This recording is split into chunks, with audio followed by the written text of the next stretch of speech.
Hello everyone, welcome to English 102. Now that we got the video fixed, so it's all good now.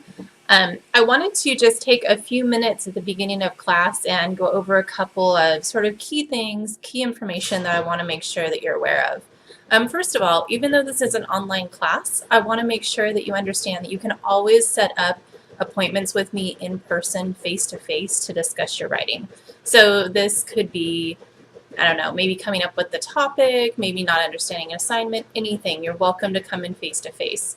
The other part of that is to always ask questions. So if you really do have a question about something, don't hesitate to send me a message.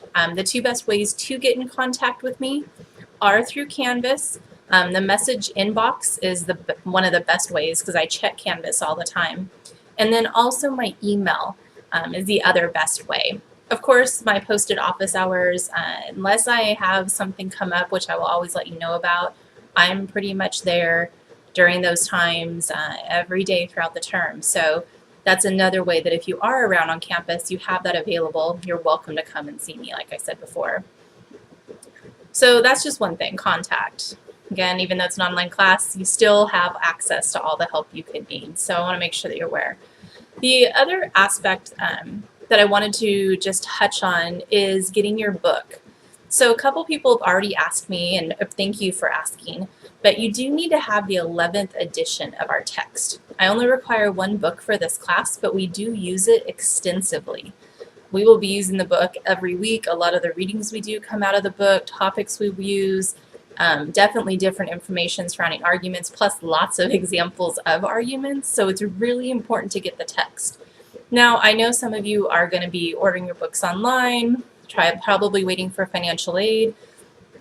I always scan the first 2 weeks worth of readings for students, so you have access to all the reading for this week as well as next week.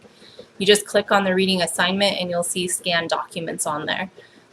Again, that's for the first 2 weeks. Past that point, you really do need to have your own text. I am working on getting one into the library so that you'll have access to a reserved copy of the text on the main campus library, but that hasn't happened quite yet. So that's the second thing I wanted to talk about. Third thing, videos for our class. I am not a professional video maker. I often talk on the videos as I would if we were sitting face to face. So just keep that in mind, all right? I know I will say and like and probably some other little tendencies that you might find irritating on occasion. I apologize for that. I think videos are really helpful. I know they were to me when I was an online student, and so that's why I try and provide them for you as well. It does make me uncomfortable. I don't love being in front of the camera, but again, right, it's what I do. I'm a teacher, so I do sort of what I feel is best for you, but just a heads up on that. Again, it's going to seem a little awkward sometimes. I don't do take after take after take. And finally, the last thing is that this is an awesome class. We're going to have a lot of fun in this class. We get to talk about and think about argument in a more in-depth way than you've probably ever had it approached before. And we get to talk about some pretty controversial issues going on. So that's always great. Got to always keep respect in mind and really be considerate of the fact that we're online and it's really easy to misinterpret things online. So really being thoughtful about your comments and spelling things out is really important. If you ever feel like you have to say, I don't mean to be offensive, or please don't take this the wrong way, you shouldn't say whatever comes after that. That's like setting it up, saying, hey, I'm going to say something offensive. I'm warning you. Now, if you even have that thought, just exit out. You don't need to include it, all right? There's another way you could say something or another approach you maybe could take.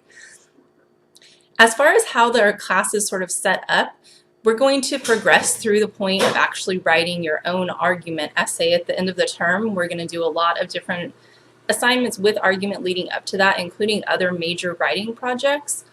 You will be working with a topic with your choice within some selections, so we'll be working with topics within the text, but you'll get to pick the one that you find the most interesting to work with. So there's lots of choice involved. You should be able to find something that you think would be interesting to explore farther, and that's the idea, right? Is to really become educated about argument and then be able to produce a strong argument around some topic for a specific targeted audience. So that's kind of the basis. This isn't a super long video, nothing like that. I really just want to kind of give you a heads up. As far as our class, the setup will be the same every single week. You'll see a weekly checklist with all the things you need to do on it. Our due dates stay the same throughout the term. It's always going to be Thursday and Sunday at midnight. That's never going to change. How I set up the readings pretty much stays the same. You're always going to see them labeled as reading, and then there will be a lot of attached assignments, but I put them separately. I think it's just easier to see that. And of course, I always try and let you know kind of some estimated times for how long it might take to do the assignment. So just to help you set up your week a little bit better. Any questions, please let me know. If not, have a wonderful first week of classes.